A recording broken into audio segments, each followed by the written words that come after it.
A P3 is really just another term for privatization.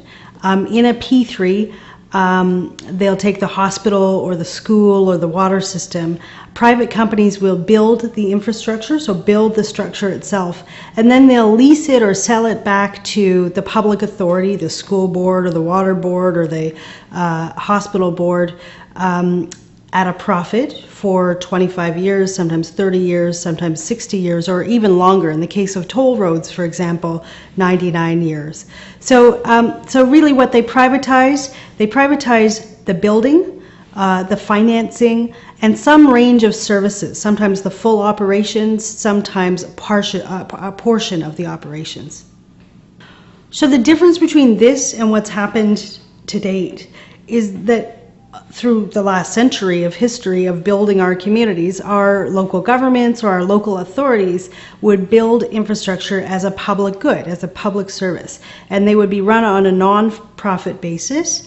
Now, this new introduction of P3s is really a stepping stone to full privatization, but they themselves can contain significant privatization of services and financing and control over our public services and their infrastructure that we've never seen before.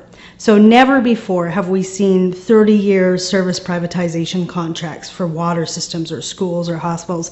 Never before have we seen private financing by multinational banks or profit-seeking companies that then run our services for 30 years as a profit-seeking venture for their investors. That's brand new. The multinational consortia, which are the groups of companies that are pushing P3s, and forces in government that are supporting them, really defend their idea as this. They say, look, governments can't afford public services anymore. We can't afford to build $8 billion worth of hospitals or $30 billion worth of water systems or what have you across the country. And so we have to go to the private sector to do it. That's one argument. Another might be that we gain efficiencies from going to the private sector.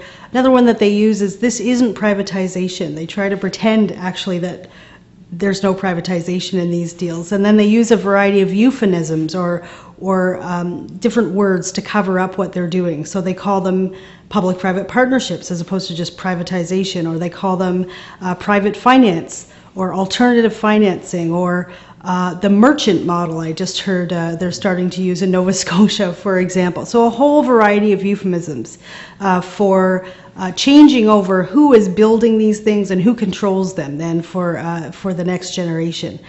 And none of these arguments actually holds water. On the cost question, and this is a fundamental question, one would expect that we should try and find value for money when we're building a public infrastructure, and that if it's more expensive to do it a certain way, that we should have a good reason for that if we're going to go that way. Well, in these deals, the cost is significantly higher.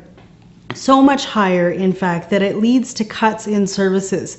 So it puts extra demands on scarce public dollars, and there's nowhere else for them to go except to shrink the service budgets. And because in these deals you've signed off the facility and its services for 30 years, sometimes 60 years, the local authority no longer has budget control over the whole facility. The only way that they can save money is by cutting the services. So in hospitals, for example, in order to save money, because of the high cost of financing, they cut the doctors, according to the British Medical Association Journal, 11%, nurses, 14%, support staff, up to 38%. So enormous cuts in the clinical services and patient services in order to fund the higher costs of the finance. And the reason that the finance costs so much more is that the private companies borrow at higher rates than government do. They're a higher risk, and you pay for risk. So there's a higher interest rate for them. In addition to that, there's all kinds of profit taking. Middlemen, lawyers, consultants, all of these people who are making money off of these deals.